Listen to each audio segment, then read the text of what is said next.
Welcome to The Marketer's Exit, the podcast for marketers curious about freelancing, starting a side hustle, or exploring what life could look like beyond the 9-to-5. I'm Tass Bober. I left the in-house marketing world to build a landing page consultancy, and now I work 3 days a week while making the same and sometimes more than I did in my full-time job. And I'm Tim Davidson. I stepped out of the agency grind to start my own LinkedIn ads consultancy. More flexibility, better work-life balance, and plenty of time to sip cocktails on a beach. Just kidding, I live nowhere near a beach, but it's still way better. We come from different sides of the marketing world. Me from agency, Tass from in-house, but we both got out. And now we're pulling back the curtain on what it's really like to go solo. The smooth parts, the scary parts, and the stuff that no one puts in the LinkedIn posts and only in the group chat.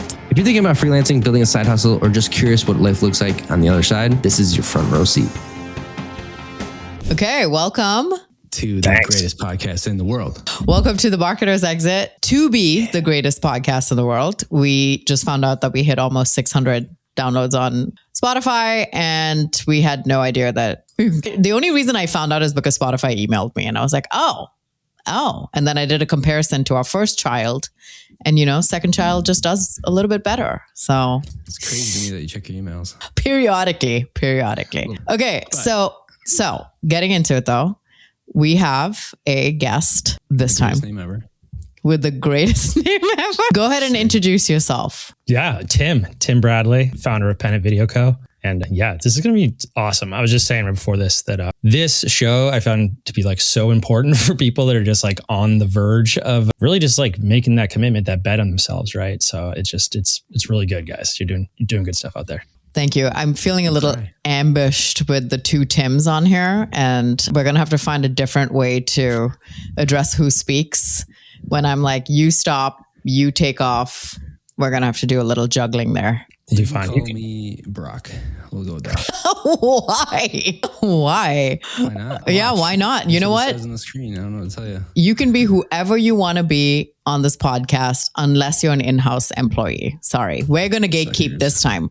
We are gatekeeping. Okay. Consultants, business owners only. Just kidding. Stay. Don't leave us.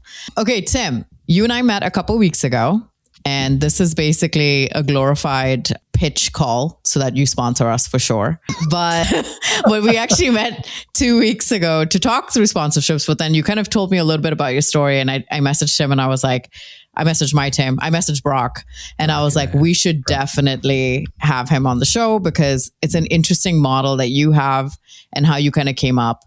So I'll stop talking. You kind of talk through what was your background before you decided to jump into Pennant Video, and then a little bit about your model as well. Yeah, sure. So I was sort of like Brock over there inside an agency. I was in that sort of what I now describe as like that entrepreneurial role, right? Whereas like I was first creative hire inside of this like burgeoning public relations agency, right? Like it was I think like 30 employees at the time. This is circa 2011. So like YouTube was a handful of years old, still known as like the destination for like cat videos, and like most brands were like video marketing. Like we don't do advertising. We don't do broadcast commercials. And it's like, okay, no. So it was like quite the like education curve that we all experienced, right? 12 years later, I was looking around. I'm like, I have a team of 25. The agency is, it's like 300 people now. There's seven offices. I've helped or led production across like every type of project possible on every type of channel possible for every industry possible for every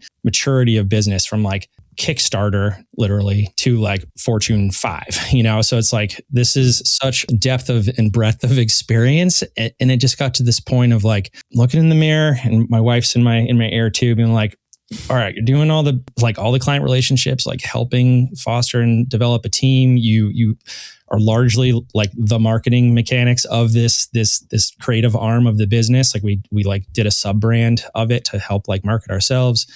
Doing all the biz dev and sales, you're responsible for a P&L. You're effectively running a business for somebody else's passive income. And that was like really the like, yeah, you're right. So I really started like thinking about this more formatively, and we'll get into like the business model stuff too. But that was like just sort of the personal backstory was like just needing to hear from a couple outside forces and people and, just like people in my circle that are just like, you are already doing this. Now just like actually go out and do it, So just kind of that confidence boost kicking the butt at the end there. Yeah. And so Pennant Video Co, we will be 3 years old in June. We like officially launched the brand. So I was like the LLC, and we officially launched the brand in October of 23. So still in our sort of infancy here, but it's been great. I feel like 2023 was such a year. I've talked to so many people and they're like, I started my business in 2023. I'm like, what was going on in 2023? I know exactly what's going on in 2023. What? Yeah. Post-vid? Layoffs? Yeah. Remember, like, at least in like the B2B SaaS space, like things were crazy, like good. We won 2022. 2023 was the year where it's like everything was great in 2021, but then things started to hit the fan and people started to get like losing their jobs, but also like, oh, maybe I should just go on my own. Or like some people were forced to it. Some people were just going on their own because things were good and they saw the kind of writing on the wall. I'm not saying this is your story, but like, it was my story. A weird year. Yeah. Well, yeah. 2023 was a weird year where it was like great stuff was just happening, but then like things were starting to get weird. Plus, just like on everybody's personal front, it's like, I had a 3-year-old and a like barely 1-year-old during COVID, and you're like, this is absolutely insane. And also like, what do I really want for this life for myself? Yes. You know what I mean? And so it's kind of like enough of a change in the environment as you just described, but it's like also like, I think a lot of people went through a lot of sort of personal reflection when you're stuck at home for many months. Yeah. It's like that meme that I shared, which was, like the job market's so bad that I'm actually pursuing my dreams. Yes. Which is like literally what's happening with all of us. But you two seem to have, both the Tims, you have kind of this parallel story because you were kind of the Brock. He changed his name to Brock Davidson on here. Okay, let's just stop it. Makes it easier. This is the kind. Okay, BD, you kind of were like that too. You were one of the earlier, employees at the agency. You were like the creative hire, the personality hire, right? I mean, you were doing work too, but you also like personality yet. You just showed up in a shirt like this, and then I agree. Like the first episode of this series, I was listening to the backstories. I was like, oh, like we Tims have like a lot of commonalities, and just sort of that you're inside the four walls of an agency, and it's like that. I don't know if you agree, but I always think of it as like dog years, where it's like one year in-house at an agency is like 3 years in-house at a brand. So you're just so immersed in all of the things, right? And for better and worse, you fail fast. You get a lot of iteration, a lot of reps, and it just like builds confidence across the board. So okay, go ahead. Well, I was just gonna say, because one thing you mentioned that really resonated with me was like, you're doing everything already. It's just under a different brand, and you don't obviously get the upside with that. I mean, the downside too. Or the downside, which we're all like. So there's that. Like when you do start at like when you said like you're like employee 30 or whatever it was, you are learning from usually the owners, the CEOs, or people that are running the business. So you learn a lot from that too on how you could actually just do it yourself. Correct. Yeah, and under the relative like kind of the safety net of that, right? It's like, you're getting the paycheck, like you can start that family, you can do all the things, but like eventually you gotta cut bait for yourself, or whatever analogy you want to use, So okay, so obviously we talked about you have 2 young children, you're running everything at this agency. And for some people that we know, maybe they're in their 20s and they can take the risk, and just jump ship and be like, okay, if I fail, I'll just go get a job somewhere. It's a little bit harder when you're married and you have a family, especially 2 young kids. I mean, my kids were kind of around the same age. 2023, I had a 4-year-old or a 5-year-old and a 3-year-old or something. So 2-year-old, so really young. That's like literally. I might have been a couple of years ahead of you, but that was like one of the more conscious decisions, was like, I'm not going to do this until both kids are out of daycare, because it's just like one less like mortgage payment basically to do, So it was honestly really helpful, because I could be like, this is the moment, so it helped me sort of back up like, okay, if we do it now, this would be the timeline or the runway to achieve that effectively. I did actually start it a year earlier than I expected. My son had 1 year of daycare left, but it was like, this is the best right time given like all the circumstances. Yeah. And it was like, kind of like, what are we waiting for? Let's just do it. So how much safety net did you have? Like, did you have, because you talked about runway a little bit, is, nest egg you had, your wife was also chirping in your ear, like, go do it. Yeah. It was a mix of that. And I have 2 business partners, which I think is a unique situation for this conversation too. So these are like peers in a lot of ways. One of them I have like many years of like sort of affinity and rapport with through mutual friends. And it was just kind of a lot of talking to each other. And I saw like, so they're the 2 of them own another business, and they're maybe like 6 years ahead of Pennant. So it was a lot of like, I could learn some residual knowledge and also like share a lot of things like the finance guy, the tax group that we now share a PR firm together. There's just like a lot of like little bit of sharing. That's a lot of it's knowledge based, but then I could also come to the table with like, hey guys, this is like really how we get in and talk brand direct to people. And like, these are some systems and things we need to improve upon to help support like biz dev and things like that. So really sort of like healthy dynamic. Also worth noting that while they own some of Pennant, they're not in the day to day. So I'm like very like autonomous to it all, but that is to the point of safety net. That was like a mental one for me. It was like, cool. Like there are people like literally in the corner of this thing and can help and support. And in the earliest of days, they were a healthy drip of pipeline. Like our very first project came through their door first, but we've since like, and from the jump, we were like very deliberate. Like they do commercial advertising, we do mid-funnel video marketing. And so that like distinction was really helpful in the symbiosis of the 2 businesses, but also like the clear distinction of like go to market and who we're talking to, and ICPs and prospecting and all the things, right? Are they like also financial partners in the sense that they invested in getting it started up? Right. Okay, gotcha. That's exactly right. Yep. Interesting. Because sometimes it's like, okay, we'll go in as a business, and then when you end up producing some revenue, we'll take a cut kind of thing. But this sounds like they were invested both financially and mentally from the start. That's Amazing. exactly right. Yeah. And it's like that. Still the case. Yeah. And it's really that sort of constant, not really constant, but like weekly touch bases, just like healthy dialogue of like what's happening on this side of the fence. What are they experiencing? It's like I have 4 employees. We're about to hire 5 and 6. They're at employee scale, like 15 to 18 at this point. Like they're sort of shifting their business models. And it's like, how do we sort of all march to the same relative drumbeat while respecting and appreciating that there's a pretty big difference in the maturity of the businesses right now, and reputation and all the things. So it's so interesting, I think, to us too, because last year, Tim and I started the other podcast, Notorious B2B, and purely creative project, whatever. We didn't think that sponsors would even be interested. We made a joke about it, as we usually do with everything. And people were like, no, if you're serious, like we're in. We're like, oh, snap. Okay. And then this year was the first year where we're looking at each other going, maybe it is something that we have to LLC together, because otherwise one of us is taking the tax brunt and just distribution. All of those things get messy, and both our accountants are like, what are you guys doing? I know. What's happening here? So that's going to be kind of a whole new arena for us, because we have been really solos at the same time. But this makes me think of Anthony and Rob, Anthony Pieri, Rob Kaminsky, if you're familiar with them on LinkedIn, co-founders of Fletch. And they worked together initially, became co-founders, and they swear by the co-founder kind of model, just to have someone to bounce ideas off of, argue with, be your backup, that kind of thing. Tim and I have found that that's great for us with the podcast. We've been doing that. For our individual businesses, we actually have a couple of group chats with other business owners, and we like ping each other about stuff. So we've always still had that team thing. But I think the important thing to note too is your relationship with the founder. Most people are thinking, oh, it has to be like, you have to be really compatible and good. And I think that there is an interesting line there, because Tim and I were just talking about this the other day. Rob and Anthony, I know more personal stuff about each of them individually than they know about each other.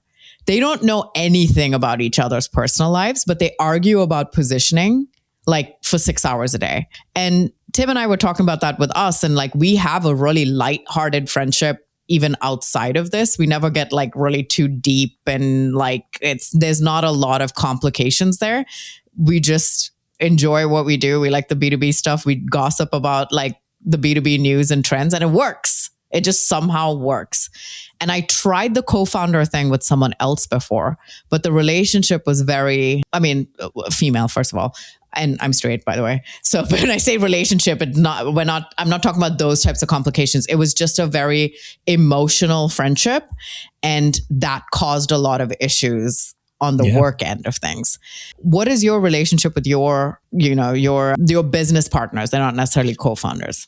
Yeah. Right. So it's really, I'll start with what I like about it is that we knew there's not things I'm not. It's just like, there's always like, something constant state improvement, but like for us, the real transparency was that they were like, we cannot possibly be in the throes of your day to day. And I went, great. I don't want you in the throes of the day to day, So it was like, we knew what we were all sort of in it for the jump. And like, it's been really like, for my own just mental load, like reassuring that I know I have people there. I have them as like that sounding board for like, we're talking about things like growth and advertising and sort of things like this, it's like, it helps when it can really feel like you're on an island, you're like, I'm in my own head, yada, yada. So like to have that perspective, but also knowing that they are in it for the same reasons that I am, that they and we want this to succeed. We all want this to succeed. It's not like a mentor who you should also have, but it's not like that type of dynamic. You know what I mean?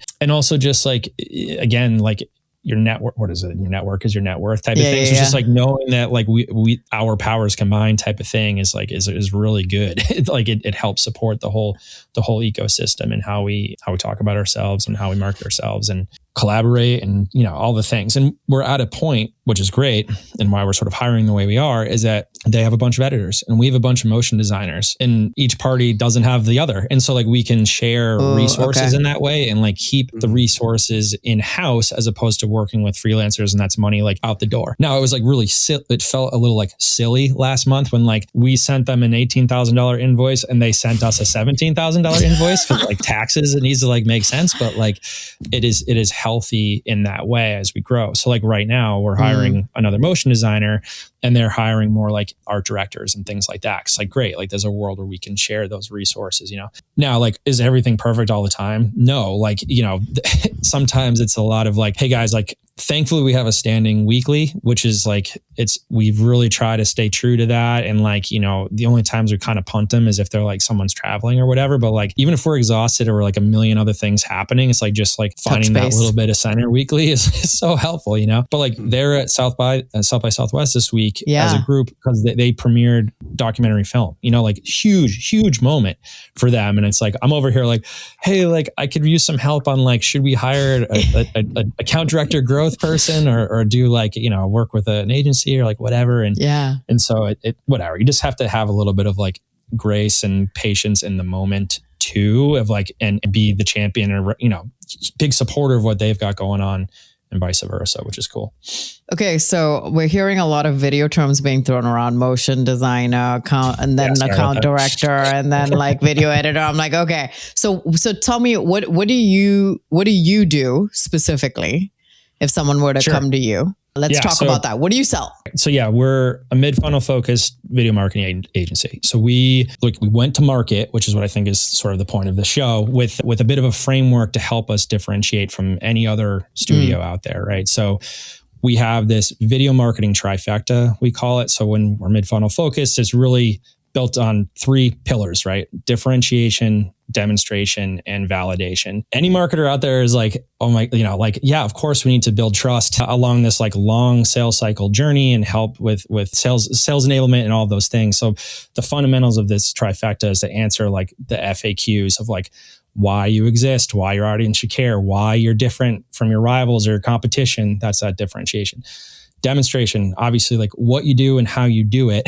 And validation, it's those customer stories, those endorsements that is what we call them, right? So just that these 3 like pillars effectively, right, that help build trust, answer these FAQs, and build us a robust sort of like system of video marketing and a library and repeatability too in all of those, right? So like working with a SaaS company, like cool, they're launching this product and then they have new features and new et cetera. And it's like, we can help them just like a system of art and et cetera that, and just the marketing strategy holistically of like channels and where these tools effectively can be the most like useful, right? But our team is comprised of creative directors, writers, motion designers, producers, and then again, like we share post-production resources. We work with music composers and sound designers and, VO artists and sort of all of the things, right? Like really script to screen in the way we work with clients. And we largely work with like med tech, healthcare, life sciences, cyber, SaaS, climate tech, green tech, energy. So kind of these like very complex industries, right? Which are also highly, always in a state of innovation and therefore competition and are very like ripe and prime for storytelling, right? So as you can tell, I like love this little facet and niche of the world, right? And it's like to swing it all back or land the plane back to the point of the show is like going to market with a distinct like strategy for yourself and like how do I sell one thing to one person? Like that sort of mentality has been really helpful for us because it's like now when I wake up every day, it's like, all right, I know these are exactly the ICPs. I know exactly the industries we do really well in and like what, and that we're passionate about, they like hold a set of values that we do too. And like, I can help build a team to support those over time, right? So do you have a point of view? Because I get asked this question a lot, Tim. I don't know if you do too, but I get this question a lot, which is either them asking me how I picked my niche, which someone just yelled mine at me. Tim found his a different way. And then you have this, it's interesting because you hear a lot about BOFU and bottom of funnel content. You hear top of funnel content, mid funnel people are like, yeah, sure, whatever. Because the thing is, it's not really first touch, it's not really last touch, it's kind of the middle. Yeah, messy middle. It's a messy middle. How did you land on that? Is that something that you kind of saw a gap, or when you were in agency world, you were like, maybe no one's serving this? How did you identify that niche? I'm so glad you asked that because this is probably the most like fundamental part of the business that we like arrived at like sort of mid stride. It wasn't, we didn't like go to market with this. We went to market with the framework. And the reason for that is like, as I was saying earlier, like, thousands of videos in all sorts of different ways. It got to this point of like, which work is actually like working, which is less just sort of like content, like hamster wheel, and you just like churn and you're like, I don't know what this is doing. And like this other types of work or whatever. And what we found is that the most like the best performing types of work related to this trifecta. So they're like anthem videos, those like rally cry, mission statement, like often used for like SKO, like these moments that you like need people to like, you want to hit them in the hearts, obviously explainer videos, like, it's sort of to each their own, but like they do actually like really do work and they're very like helpful and impactful. And it's the creative that can sort of ebb and flow across those. Right. But it's really speaking to that minds of that audience. And then of course, testimonials, case studies, endorsement videos are kind of that like gut check validation. So at risk of repeating myself, the point was like, while I was at the old agency, it was like, this is the type of work that like, we see a lot of because we know it works. We have like the feedback loop from the clients that I was working with at the time that like, these really like resonate with audiences and are helpful like overall. So like impact was really like sort of like a value or anything for us, but it was just like, this is the type of work I know does work. Right. So that's why I conceived the trifecta framework. But then when we launched the business in October, that mid-funnel was not part of like the positioning at all. It was like through the iterations and through, just being like more deliberate and involved in like every community possible. Shout out Exit 5 and things like that, right? But just like, and just getting the reps in with the people we're talking to and like, okay, cool. We're working with a bunch of product marketers. We're working with a bunch of customer marketers. We're working with heads of marketing or CMO. And it was like, just realizing that the alignment of the work that we do and like the results they're looking for was building trust. Like they need to build trust through these tools. And that's where it thrives is in the mid funnel, right? So then we started using that positioning as like mid-funnel focused video marketing. And people started asking us, they're like, what, a lot of our peers, creatives would be like, what is that? You know what I mean? It doesn't, but it's like, they're like, what are we creating? You're not our audience. Like the marketers are our audience. So yeah, it's still working really well for us just for like, it helps us be positioned better than like, we don't do advertising. We can say that. We don't do like the work that in-house creative teams should be doing. Cause like, like thought leadership and event coverage and recruiting and things. Cause like those need to be done on the front lines of the brands that are like, the people that are in-house in that brand. So yeah, it's just like, overall healthy. So if someone came to you and they liked your mid-funnel work and they said, okay, Tim, we want to do some bottom of funnel stuff for you or top of funnel stuff with you, do you say yes or do you stick to the niche? Great question. The power of no is like a serious thing, right? And as of, the sort of founder, it's really, or the business owner in general, it's like it's a real tough thing to like,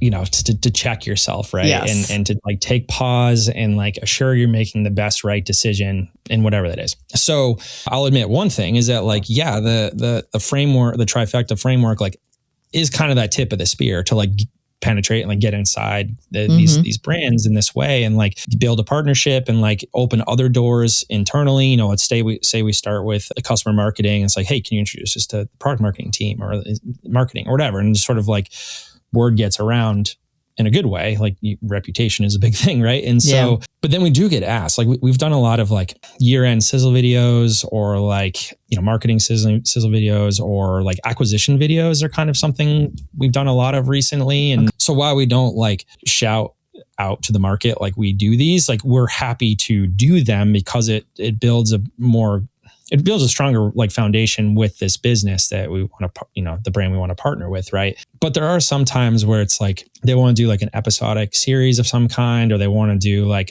a longer form, like mini doc or something. Like we'll just be transparent to like, hey, like we're not the best right partner for this, but we can certainly introduce you to a group that's like really built on this. I'm to land this plane, like process is one of two words in creative process. So the more like true you are to your process, like the better the work's going to be and the outcome, and just sort of your own as like an operator of your business. Like you understand like where things are in that process and just helps you kind of make other like whatever bigger decisions or longer term decisions, Now do you just say, all right, here's someone that could do tofu or bofu or, some of those other kind of video ideas? Or is it like, I'm not sure you need bofu. Maybe why you need mofu or middle. Yeah. Yeah. Good job. Yeah. Well, honestly, a lot of times it comes down to like terminology and things too. Like a marketer will come to us and be like, hey, we want to create this sizzle piece. And you're like, all right, I'm being very polite, but it's just like, what do you mean by that? So it is kind of pulling back a few layers of like why, or like, what are we really trying to achieve here? And then we can advise a bit like, all right, this is really what your audience needs, or what we think we hear your audience needs in this moment, to help them. And like empowering decision-making is kind of like the other thing we say in our marketing, right? It's like, we're here to help empower better decision-making, and we're here to work on behalf of your audience. And so that tends to like really help set up the right sort of whatever. What's interesting to me is like the power of reframe and positioning, because, okay, if you think about video, and I know a lot of video people, we were just talking about Connor Lewis and like, I know Adam Mola and like all of these guys and their little video. All good things, by the way. All good things. Yes, I promise. And so I'm not going to claim to know everything about video, but as a person who was in-house, I had this specific idea, like you have, video ads, explainer videos, customer testimonials. None of these are like new concepts, but it's how you frame it in the market for yourself, right? Like landing pages. Yeah. Everyone knows what a landing page is. It's an existing category. We're kind of talking about it, but it's like, are you talking about it and how are you talking about it differently? So I think the key with your story is that you didn't come out and say, hey, MoFu, which people are like, okay, like what does that even mean? Yeah. You came out with the framework of like, here's kind of how we think the process should work. And this is how these videos that you hear about all the time, explainer, customer testimonials, whatever, that's where they fit in to where, how you would market them. And I think, so that's the funny thing to me, where then I shit on conversions a lot. Like that's my thing. And I'm like, no, it's B2B, long sales cycles. So very similar, right? B2B, long sales cycles. So shouldn't we be focusing on how they're consuming the information and not necessarily conversions, which are probably too late? So it's just coming up with that POV and then the process of that.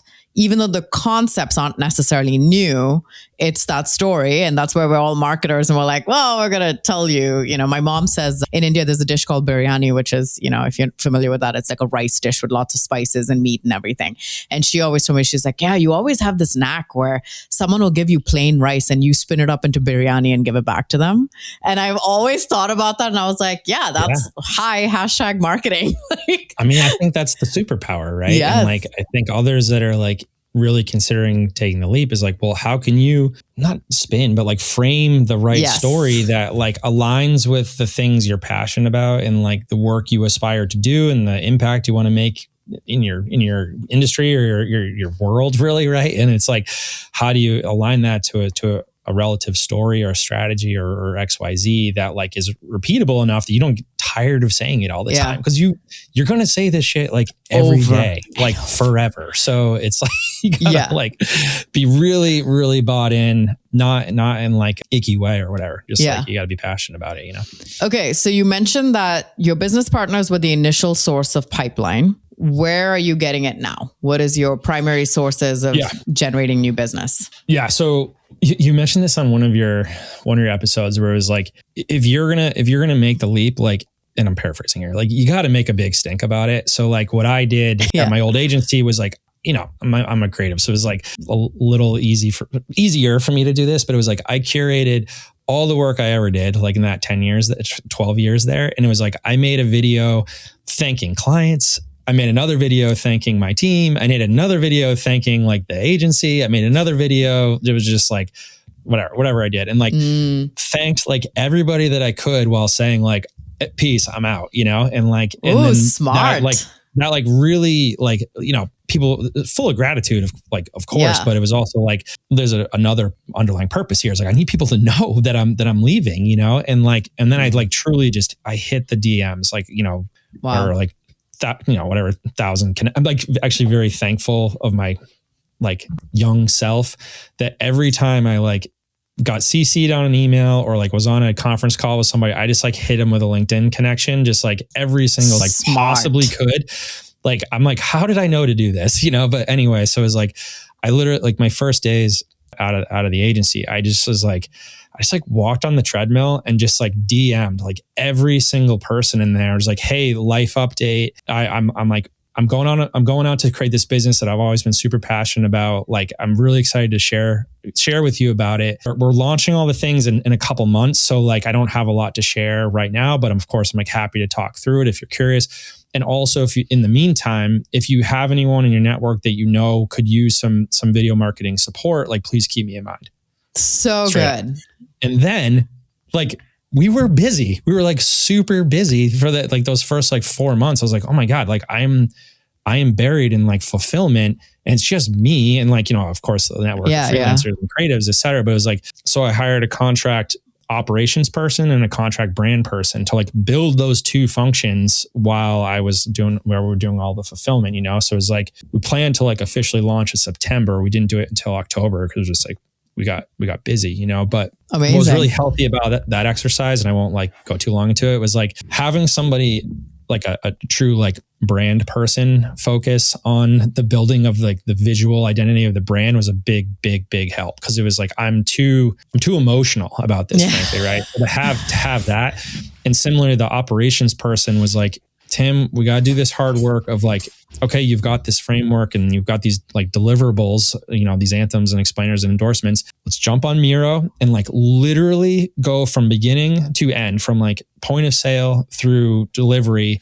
What are all of the touch points in tools that you're going to use, in the people that are going to be involved in them, when and where the client needs to be involved? Like, what are those milestones? And just like, this is your sort of like project life cycle, and that will help inform like what tools and your sort of MarTech stack that you need, like truly in this moment to like do the work you got to do, but then like build for the future.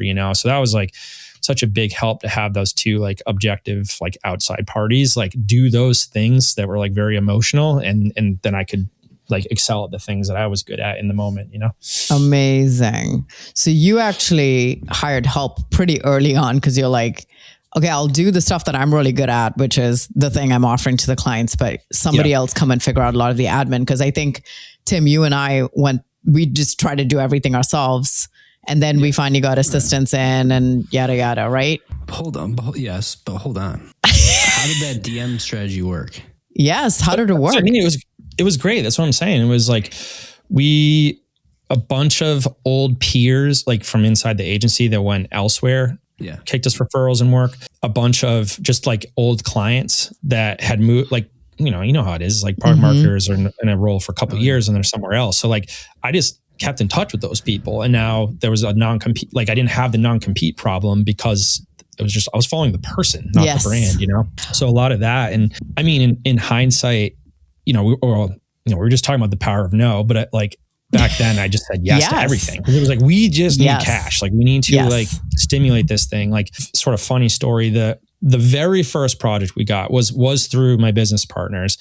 It's for a chef, which like not B2B, like not the world we do, but it basically like starting this like meals at home type of service, like super high end. His client was Charlie McAvoy, who plays for the Bruins. So we like went and did this shoot with Charlie McAvoy at his like apartment complex in Boston. And now he's on he just won the Olympics, which is insane. But it was like such a cool moment to be like, wow, this is like a wild, very first act. And I have the a signed hockey puck, and my son who's 7 is like, that I gave it to him. You know what I mean? But so anyway, my point of that, beyond the bragging, was like, that was like $4,000. Like we probably like spent money on that thing, but it was just like, you had to get just that first thing just to show that like you exist, that you have like, so of course for us, it's like behind the scenes photos and like obviously the work that goes out in the wild, like that fuels the sort of our own marketing machine and mechanics, So just, you got to get those reps in like as fast as you possibly can. The other like little note is the finance guy we work with. His mantra is sales, family, in that everything else in that order forever. Sales. Like I guess the sales support the family. So exactly. So like, and of course he's a money guy, but it's like just you have to be selling in some way all the time. As exhausting as that is, it's like that's just how you make it work. So in one of the previous episodes, we're at this point where I'm working through a job description of like account director / like growth strategist person to help me get deeper inside of the brands that we have like the retention with. Right. And it's like, sure, I can keep the kind of singular point of contact with the client that like I'm on a text-based relationship with. Right. But it's like their counterparts in other departments and other like lines of business. It's like, that's where we can really like fortify the relationship with this brand. And like, that's how like growth can happen, but I can't like really do that alone, but it's a huge like trust thing to bring somebody else from outside in to like navigate that. So that's like kind of the big chapter of Pennant for this year is like, how do we strategically like grow beyond just like reaction mode of inbound all the time, And so the first phase was the DMs, which is a great strategy. And that's something that we had recommended to people in a previous episode too, is like start with the people and make a big stink. Make a big stink. Yeah. And then hit the DMs. That was such a smart play. Because I just put one post out and I was like, going out on my own, which is what most people do. And then that's it. Right. That's why I wanted to share it. Yeah, but you were like, thank you you were like Snoop Dogg up there. You're like, I want to thank me. I'm going to thank my mom. I'm going to thank everybody. And like you chop that up into like 15, 16. I mean, imagine if we did that, Tim, like the number of impressions you would have gotten would have that's exactly it. I found a screenshot somewhere. It was like modest, like creative leader inside of an agency to like out of control numbers for me at the time. I was like, this is insane. But it was because of that. It was just like compounded in like the gratitude compounded itself in that way. It's cool. So you keep talking about relationships with clients too. And you know that my model is more productized. So I work with a client typically 3 months and I'm out. And then Tim has more long-term retainer type stuff. Is yours then like initial project hoping to do more projects? Do you work in sprints, projects, retainers? How does that work with your model? Yeah, it is project-based by design. We love a bookend, right? Where it's like, there's a definitive beginning. Yes. Everyone knows the timeline. We keep everybody accountable. And there's an end. Right. But during that is like, how can we better understand where this brand is trying to go? Like, it's the Wild West out there, but can you give us a sense of like, a 6-month roadmap of like these types of products you're doing, or like these trade shows you're showing up at, or like your SKO or AKO, or like your customer events and things like that. Like there's so many like moments and milestones where video can make provide so much additive, just be like really helpful in those moments, And so now don't look at my CRM, but like using, like being accountable to ourselves is like, okay, great. Like we know whatever, like, Salesforce is coming up. Like, can we back that up 4 to 6 months and start like planting seeds of like, hey, like, have you thought about this? Like we've seen this be successful. A lot of it's storytelling, right? Like we did this in the past, like we've seen competitors do it this way, like sort of just to keep the conversation going, But also it's like, take your client out for lunch, take them out for coffee, like whenever you can, just like show them that you're an actual human being and not just like vying for more work. Cause like, that's the obvious thing. It's just showing, but I'm also like, not to the degree of you two, but I'm very deliberate in being visible on LinkedIn. So it's just like trying to post a handful of times a week, usually some semblance of like the other day I wrote about like the flow state and like being on set and production. So cool. Like who's that really serving? Sort of everybody, but then having the sort of like, this is super deliberate for video marketing. This is super deliberate from like the founder POV. Then I'll have like my father, being a father types of perspectives, and just like basically showing that I'm a real person leading a real team of people that care, and like a business that we're all super proud of and want to align with other brands with. So it's a lot of work though, that part of it, the like visibility strategy of it all. So do you have to travel a lot since this video?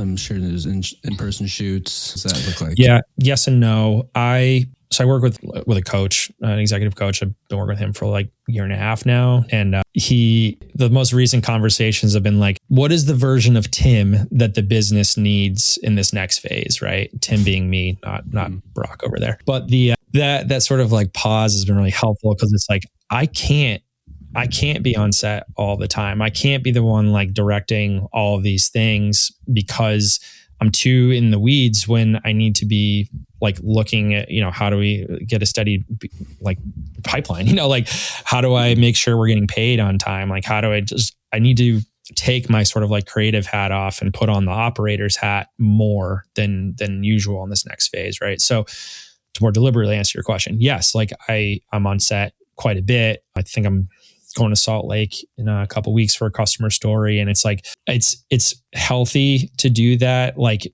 for the project, but it's not necessarily healthy for like the business as a whole. So I'm trying to like make that like personal transition. You know what I mean? True. But like you said, it is also probably great for customer retention, because you said that in face kind of, because built into like your product, like it's harder for me and Taz to like, hey, I'm just going to be in your city, which is not for fact or not. Okay, Tim, why are you in this small city in freaking Oregon? Like, I don't know. Like, well, it's interesting. Some ways, just to lean into that, like some ways we've seen that work is like, it's not like you're like lying, like you actually do intend to go to Chicago, but like now you have a reason. Those outbound emails like way in advance, like, hey, or even just a couple weeks, but like, hey, like we're going to be here and I'd love to set up a meeting. That's just an easy-ish like biz dev sort of stimulator. But there's a lot of follow through on the backside of that too. Okay. I want to get to the good questions. Okay. So what have we been doing right now? No, I want to get to the juicy stuff, which is the stuff that people don't like to talk about. So, one of the things that Tim and I did on Notorious B2B last week it was International Women's Day and Women's History Month. And I saw a post about women need to be more transparent about what they're getting paid and yada, yada, yada. So I like literally spilled we went through my work history and I talked about my salary in each place.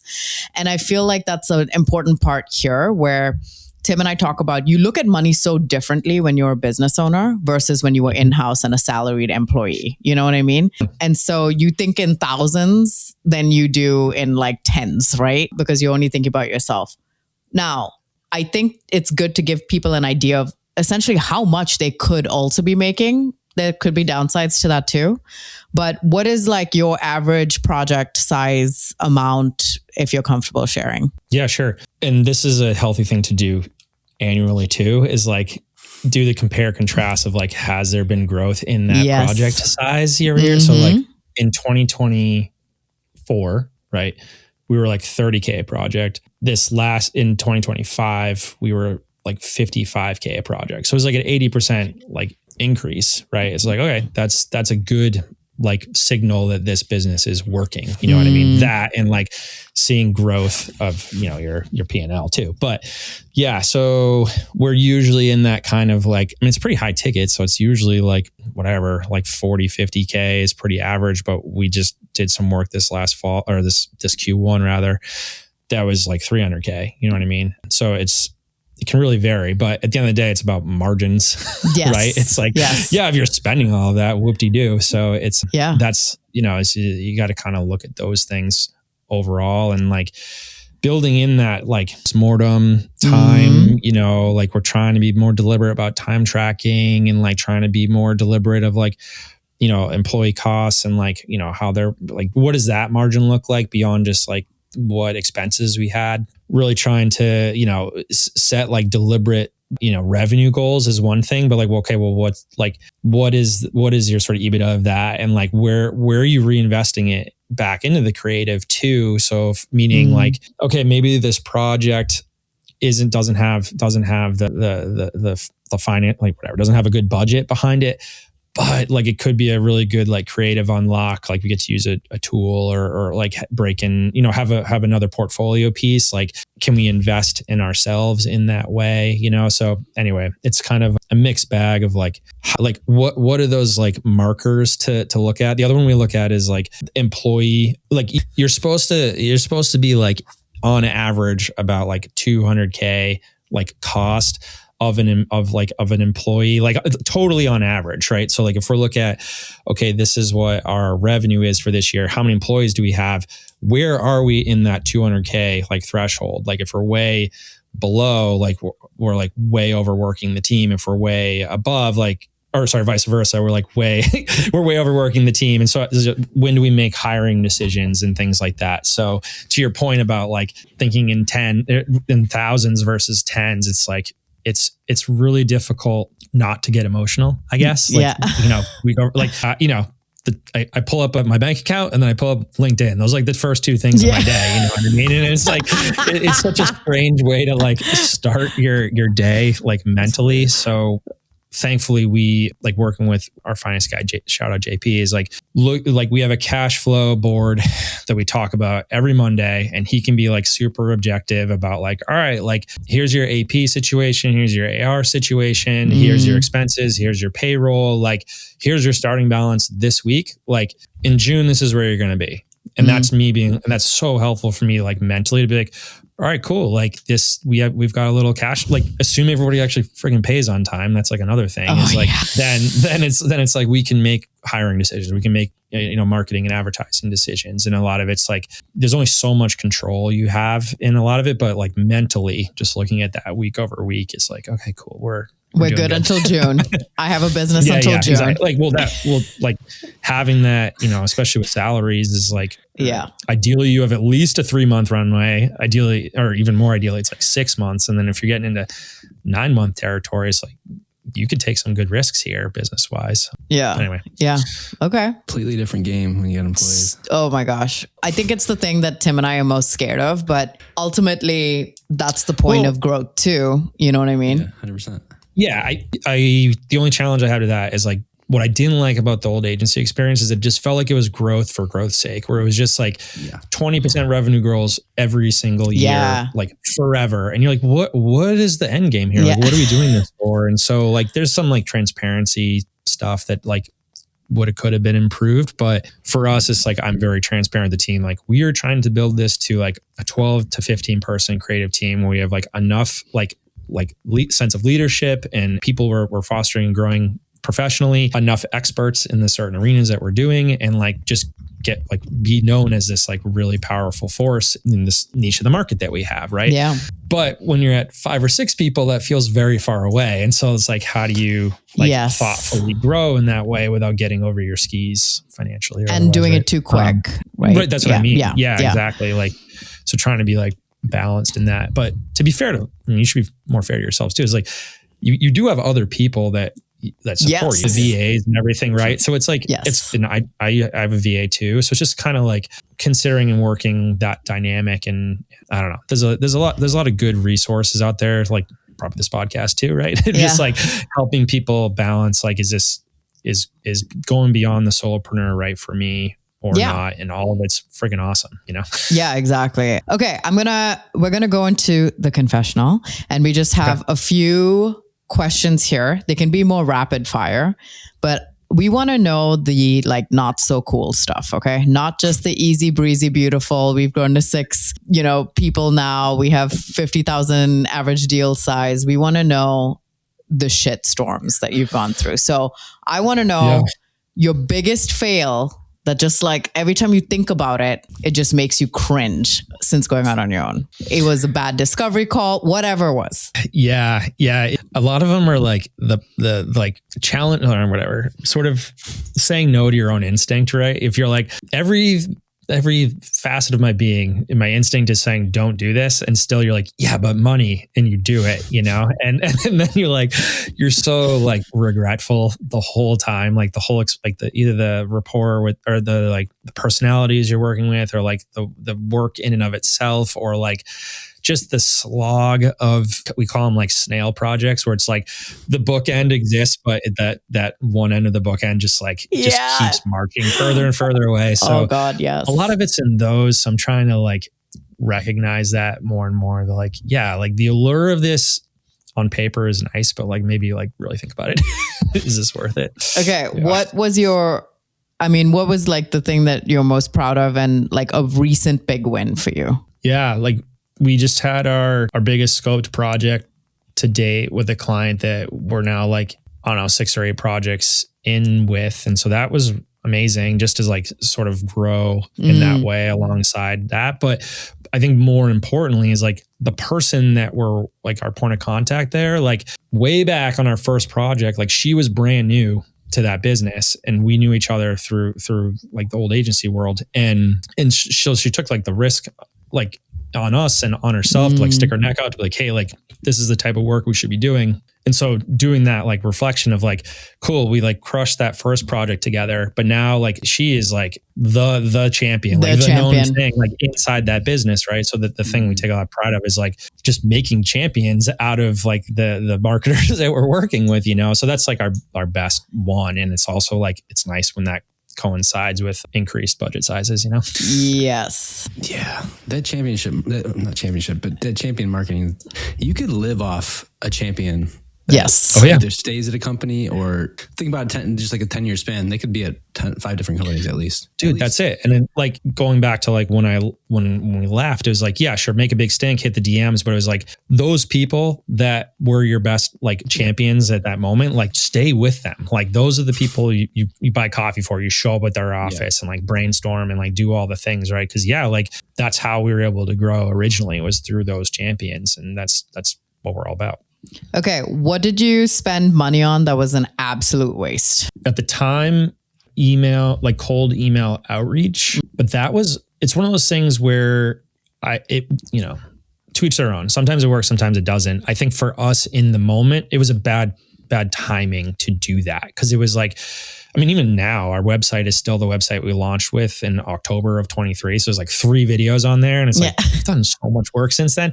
But at the time it was in my head, I'm oh, well, I'll just systematize this and the work will come. And it's yeah, but when you don't have the portfolio to back it up, I think there was just an alignment issue, So I think the caution there would be the things that worked for you in your old environment, are not the same as a brand new entity, right? So you got to be cautious of which parts of the marketing engine you really want to turn on appropriately. So I was whatever, $12,000 kind of down the toilet originally. However, what's funny is I had a call with a referral the other day, and he's oh, I think I got an email from you 2 years ago. I'm oh, that was that marketing engine. Holy so, shit.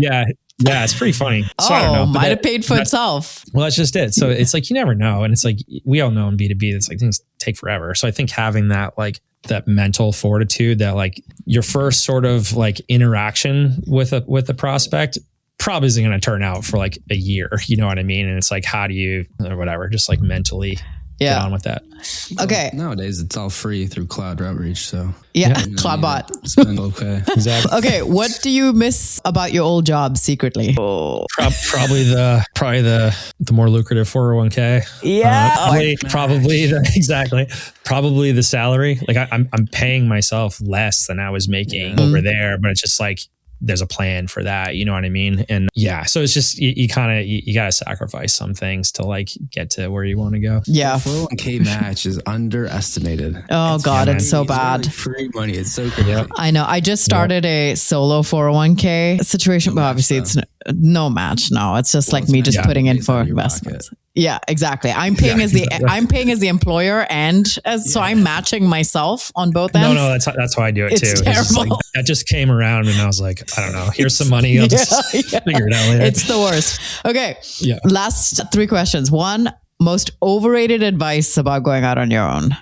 Ooh. There's LinkedIn's full of them. Full. I know, that's just it. It's like, well, an attempt to answer that question is like, there are a shit ton of like inputs you can receive, endless. Like there's so many, whatever. Yeah, like it's all there's like snake oil salesman. Like there's so many inputs from your peers, from people that are like they've been doing it for a while. It's like, eventually you just need to like turn it down, like turn down the volume of that and just like get your heads down and just like do the work that you instinctually know is going to crush it. Yeah. And just like commit that part to yourself. So I kind of do that annually where I'm like, do I need to be involved in all of this stuff? Like there's too many inputs. So let me turn this down a bit. Okay. I mean, that kind of goes into, is that going to be like your one piece of advice for someone who is thinking about going on their own?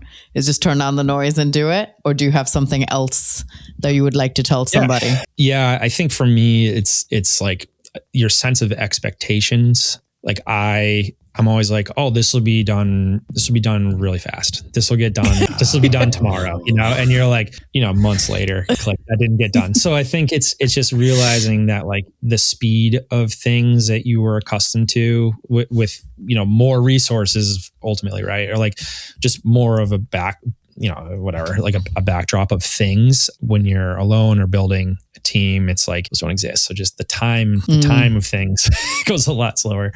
But the advice there is like to actually time block your calendar, right? To be like, cool, like I really know I need to do whatever it is. Like put that on your calendar and don't let it go. We talked about that in a previous episode where it's like, you go out on your own and you're like, wow, I finally have all this time. I'm going to get so much done. And then you waste so much time. Yeah. Like it's crazy how much time you end up wasting if you don't manage it well. One thing I've been doing recently. Sorry. You go, Brock. I don't know if it's just me, but once you become like the CEO, founder, like the owner, I also expect everything to be faster. That's what I mean. Yeah. But like it can't. No, that's really it. It's like the expectations are like, this will get done so fast, either through my own 2 hands or through the people that the systems that I'm working with. And it's like, it's always it's just slower. And then it's not that it's faulty or like wrong. It will truly just take the time that it takes. So don't like beat your head against the wall, I guess. What's funny is on the other side of it, when my boss was expecting that, I'd be like, who do you think I am? Like, I don't have like 50 legs, but now I get it. Now I get why they expected that to be done 2 seconds before they even asked. Totally. So one thing I've done is like on Fridays, I have just like half hour, 45 minutes to myself to like, I just speak into the microphone. Like these are all the things that happened this week. Like these are the highs, these are the lows. And it's just kind of a nice like piece of center to be like, all right, these are the things they're working. This is the stuff that needs a little whatever grease or whatever. And then that helps like turn over into like the pre-flection. Like, what does next week like really need to happen? How do I like give myself a better sense of expectations? So anyway, that's a pretty simple like practice that I found pretty helpful. Would you ever go back? No. So my business partner, my business partner, Dustin, when I gave notice to the CEO, he's like, well, congratulations. That's the last time you'll ever have to do that to a boss again. Oh, nice. I was like, cool. I appreciate that. Yeah, no, it's more like in this moment. I mean, we're still so like sort of young in a lot of ways, but it's kind of like, man, what is that end game of all this, right? And that's just like a big existential question too, that I'm sure I see your head's nodding. And he's like, oh, where are we going with all this? So that's kind of a thing you have to challenge yourself with, like probably earlier than you realize, because it just kind of helps you with a North Star. Where are we going with this? Because I have no idea sometimes. I'm at the North Star. I don't know about you guys, but like for this stage in my life, and like for the first time ever, I optimized for something other than money because I was forced to when I was in-house. I was like, yeah, that 20% growth target. And we did our annual review episode. We did everything else. And I'm like, I get competitive because sometimes I'll hear, oh yeah, Tim's doing a freaking $300,000 deal. And I'm like, I guess I could do that. But then I'm like, okay, I don't have the resources. I don't want to do the work for the 300,000. Right. Like, do I need the 300,000? No. But what I do enjoy is my schedule and the freedom and like this being my F around factory after overworking myself as startup. So like, that's my North Star is, do I have the kind of balance to enjoy living no matter what happens tomorrow and still have the mouths fed, the sales, the family, that little tree. Yeah, exactly. Do I still have all of that going on? Like, cool. Okay, I'm good. Anything is a bonus over this. And I think that's very freeing when you free yourself from like this 20% grow at all costs. It's just like, it's like you see the field, between the trees. You're like, oh, okay, there's nature and there's beauty around us. It's not Hunger Games running through the freaking forest surviving, right? So I think it's like, that's where it is. So what is that for you? What is like, everyone's always trying to reach a destination, but it's like, what would make a pleasant journey for you? What would make this like just fun to just be on? And I think we sometimes forget that. No, I do think we forget that too. And that's why it's like in our industry, right? It's probably the same for a lot of folks is like, there are seasons. It's like Q4, absolutely bananas. Like it was like 40% of our revenue for the year. Right. And then it's like Q1 was gangbusters, but usually Q2. Oh, it's the B2B drop.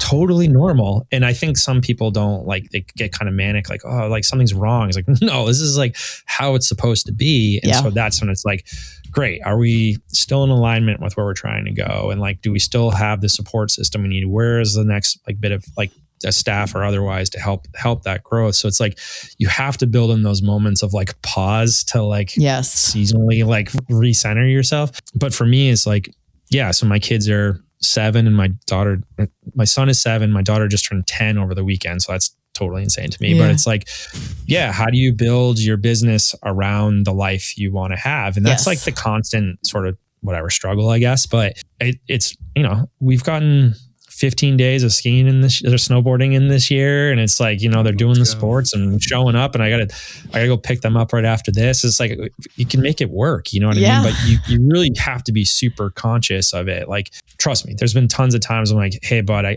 I'm sorry, I can't play Ticket to Ride with you right now because I gotta like send these invoices, or like, hey, my wife be like, oh, Dad can't, don't interrupt him right now. He's like sending invoice, whatever it is. Yeah, it's always invoices. It's always invoices. So there is that. But when, like for me, that again, the kind of North Star is like the business of like, cool, let's get to that kind of 12 person world. But like this gap between like 5 people and 12 people is big. And it's like, we have to be really like deliberate and set up the right, like parts of the sort of all of the system, it's just always like a system about it. Right. But it's like, you gotta keep tinkering. And I think that's the fortitude that as like an owner founder, you have to have is that like, you can never take your foot off the gas. It's just like how like deliberate do you push it to the floor or not, I guess. So, okay. Well, thank you for sharing so much of your wisdom with us. We appreciate it. You are like, we want to bring people with different walks. And I think our next one is someone who's like, literally just started a few months ago. So I like that where it's like the 3 years. Yeah, the 3 years, the 1 year, the few months, there's panic, you're questioning everything and just making sure that everybody knows like you're not alone. There are lots of people who are doing it now, lots of people who have been doing it. There are different ways to go. There's not one right answer. What's the right path for you? Yeah, I just texted like a mentor of mine who's run an agency for like 12 years or whatever. And we're catching up on Friday because I have like a very specific like business question to ask him. You know what I mean? It's like, there are so many people like that. And again, that's why I think this podcast series is like, first of all, it's crazy. You guys are not crazy, but it's awesome that you're taking the time to do this and not like charging people for it. Cause there's a lot of people that are doing that. Oh no, right? we're charging. We're just charging sponsors. So, there you go. So Tim, that's the way to do it. Invoice coming. Invoice for you. Yeah, we're sending an invoice over after this one. Let's do it. But the point is like, or to echo you, there are so many people that have done this and are like really, really willing to like give counsel or otherwise, right? So Yeah, buying coffee for the ones behind us. That's what I call it. All right. Well, thank you so much, the Tim. back down. Yeah. That's what I call it. Yeah, exactly. Yeah. Thank you so much for joining us. We appreciate you taking the time and moving your meeting after this because you knew it was going to go long too. So appreciate that. I'm here for it. Yeah. We will chat soon and maybe have like a circle back in a year and see how you're doing. Now we're talking so much. Okay, thanks, Tim. Going solo isn't always easy. There are client wins, red flags, and moments where you feel on top of the world, and moments where you question everything. But for us, it's been worth it. We're not selling you a dream. We're sharing real stories, real numbers, and the mindset shifts it takes to build your own thing, whatever that looks like for you. Subscribe to The Marketer's Exit and send it to a friend who's this close to making a move.